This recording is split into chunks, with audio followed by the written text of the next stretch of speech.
தமிழகத்தில் அடுத்த 24 மணி நேர வானிலை நிலவரம் குறித்தும் நாட்டின் முக்கிய நகரங்களின் வெப்பநிலை நிலவரம் குறித்தும் கூடுதல் விவரங்களை பதிவு செய்கிறார் செய்தியாளர் திவ்யா.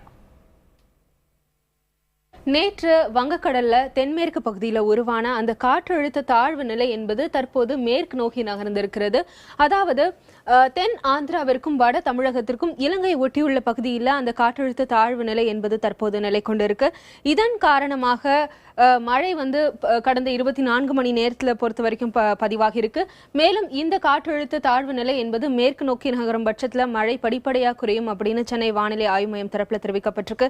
இதுதான் தற்போதைய செயற்கைக்கோள் புகைப்படம். இந்த இடத்துல அந்த காற்றழுத்த தாழ்வு நிலையினுடைய பகுதியை நம்மளால தெளிவா பார்க்க முடியும். இது குறித்து விரிவா பார்ப்பதற்கு முன்பாக தமிழகம் மட்டுமல்லாமல் நாட்டின் முக்கிய நகரங்களுடைய வெப்பநிலை நிலவரத்தை பார்த்தோம் அப்படின்னா, டெல்லியில் அதிகபட்ச வெப்பநிலை 29 டிகிரி செல்சியஸ், குறைந்தபட்சம் 15 டிகிரி செல்சியஸாக இருக்கும். அடுத்ததாக மும்பையின் அதிகபட்ச வெப்பநிலை 36, குறைந்தபட்சம் 21. கொல்கத்தாவை பொறுத்தவரைக்கும் அதிகபட்ச வெப்பநிலை 31, குறைந்தபட்சம் 21. குறிப்பா பஞ்சாப், டெல்லி, உத்தரப்பிரதேஷ் போன்ற இடங்கள்ல பனிப்பொழிவிற்கான வாய்ப்பு இருக்கிறதா இந்திய வானிலை ஆய்வு மையம் தரப்புல தெரிவிக்கப்பட்டிருக்கு. ஹைதராபாத்தை பொறுத்த வரைக்கும் அதிகபட்ச வெப்பநிலை 31, குறைந்தபட்சம் 17. சென்னையினுடைய அதிகபட்ச வெப்பநிலை 30 டிகிரி செல்சியஸ், குறைந்தபட்சம் 24 டிகிரி செல்சியஸா இருக்கும். அடுத்ததாக மதுரையினுடைய அதிகபட்ச வெப்பநிலை 33, குறைந்தபட்சம் 22. திருச்சியை பொறுத்த வரைக்கும் அதிகபட்ச வெப்பநிலை 32, குறைந்தபட்சம் 23. கோயம்புத்தூரை பொறுத்த வரைக்கும் அதிகபட்சம் 30, குறைந்தபட்சம் 23.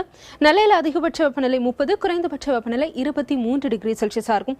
கடந்த 24 மணி நேரத்தை பொறுத்த வரைக்கும் மழை அப்படின்னு எடுத்துக்கிட்டோம் அப்படின்னா, ஸ்ரீவில்லிபுத்தூர்ல அதிகபட்சமா 13 சென்டிமீட்டர் மழை பதிவாகி இருக்கு. சென்னையில 1 சென்டிமீட்டர் மழை தான் பதிவாகி இருக்கு. அடுத்த 24 மணி நேரம் தமிழகம் மற்றும் புதுச்சேரியின் வானிலை நிலவரம் என்ன மாதிரி இருக்கும் அப்படின்னு குறித்து சென்னை வானிலை ஆய்வு மைய இயக்குநர் ரமணன் தெரிவித்த கருத்துக்களை பார்க்கலாம். இந்த தாழ்நிலை காரணமாக வாரம் 24 மணி நேரத்திலே தமிழகம் மற்றும் புதுச்சேரியில் அநேக இடங்களில் நாம் மழை எதிர்பார்க்கலாம். ஓரிரு இடங்களில் கனமழையும் இருக்கக்கூடும். இந்த நிகழ்வானது மேற்கு நோக்கி நகரும் காரணத்தினாலே மழையின் அளவு படிப்படியாக குறையும். சென்னை நகரை பொறுத்தவரை வானம் மேகமூட்டத்துடன் இருக்கும். ஓரிரு முறை நகரிலே மழை வருவதற்கான வாய்ப்புண்டு.